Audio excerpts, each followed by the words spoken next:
Well, it appears that time is not our friend, and I want to apologize for not having more space for Q&A.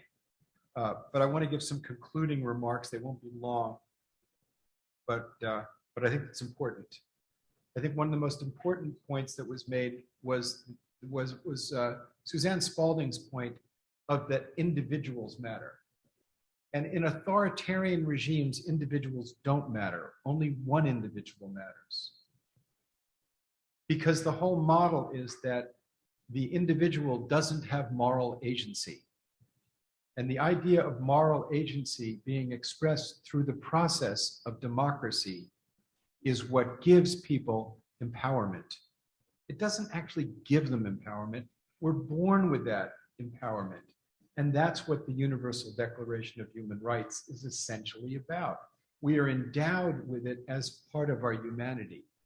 And it is being challenged now by doctrines like sovereign democracy, which means democracy is defined by Vladimir Putin or Mr. Bolsonaro or Mr. Duterte, or individuals defining what rights and privileges they're willing to give their citizens. When the United States was created, it was created with a North Star that has really transformed humanity. We hold these truths to be self-evident, that all men are created equal. That certainly was not self-evident when he stated it. People of color were not included as citizens. Women were not included as citizens. White men without property were not included as citizens.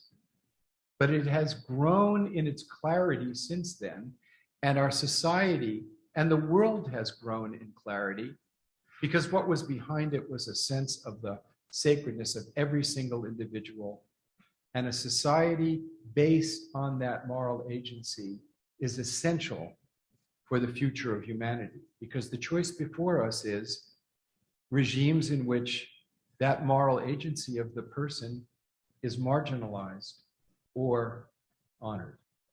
I believe that that vision of the moral agency of the individual is actually a spiritual calling. It says that part of the divine is in every person.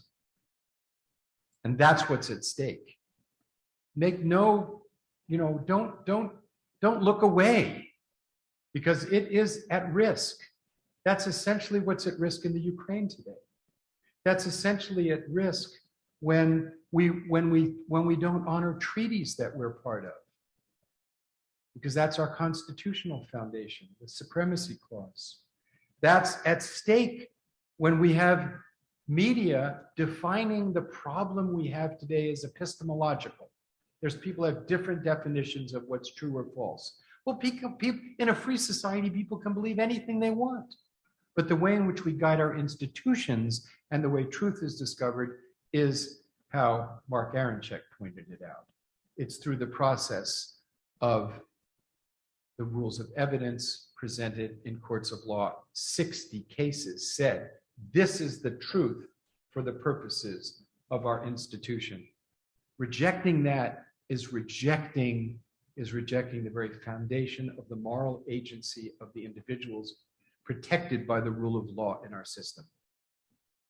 Now, who else better than lawyers in our society can explain this to the public? No other group of people have the knowledge that we as lawyers have, because we know that the freedom of contract depends on the ability of courts to enforce it.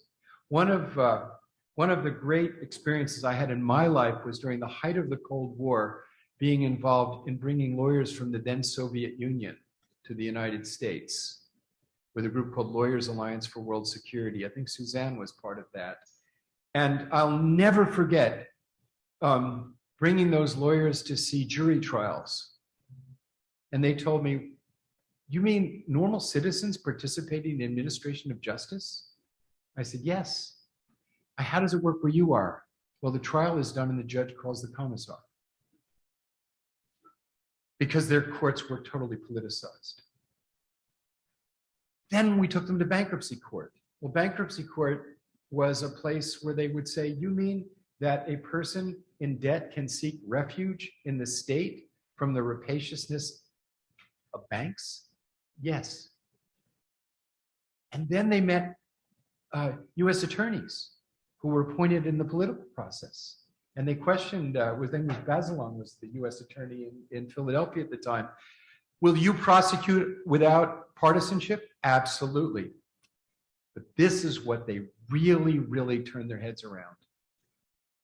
When they met Judge Norma Shapiro, a federal district judge in Philadelphia, who was holding the city of Philadelphia in contempt of court for having 8 people in prison cells designed for 4 people. And they said, what gives you the authority to do that? She said, our Constitution prohibits cruel and unusual punishment. And I think putting 8 men in a cell for 4 is cruel and unusual. They said, well, where does it say that in the statutes? She said, no, that's my judgment. And I'm holding the state to account to my court. That idea that the state was subject to the rule of law, that the rule of law would be protected and honored by the state, that the state would pay the fine, that the state would honor the rule of law. That's what's at stake now, where we have people questioning that legitimacy. It's our job to explain why this is important to every individual in our country and for the whole world. That's our responsibility to ourselves and to the people. And it's not just the responsibility of the international law section.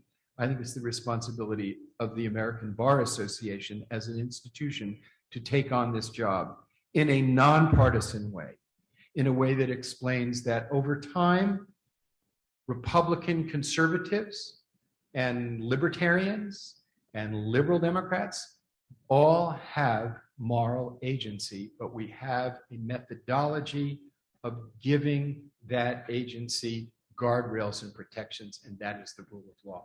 That is our job, and I know that there are a lot of colleagues in our institution who will pick up the task and succeed.